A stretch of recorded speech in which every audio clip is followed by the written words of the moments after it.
Aboy tanya, jadi tuan perlu ke bayar? Tu sebab Rahmat cakap korang sebelum pinjam Along, patutnya korang ada sifat dan perangai macam Aboy ni, tanya perlu ke bayar. Kenapa korang sebelum pinjam dulu kau tak pernah fikir pun, okey ni aku nak bayar ke tak, boleh bayar ke tak, apa undang-undang, apa peraturan. Inilah masalah rakyat Malaysia. Masa dia nak buat, dia tak fikir pasal undang-undang, dia tak fikir pasal kesan, dia tak fikir pasal SOP.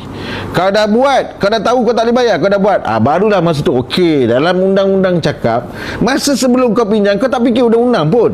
Saya setuju dan saya juga kesian kepada kawan-kawan yang fikir pasal desakan hidup. Tu sebab Rahmat cakap, kalau anda terdesak, pinjam dengan Along bukan jawapan dia. Kalau anda terdesak dengan kehidupan anda, anda tidak mampu nak survive ataupun kurang duit untuk survive, kau kena buat kerja lebih. Rakyat Malaysia, kalau tak ada duit, jangan pinjam Along. Kalau tak ada duit, kau pergi buat kerja lebih.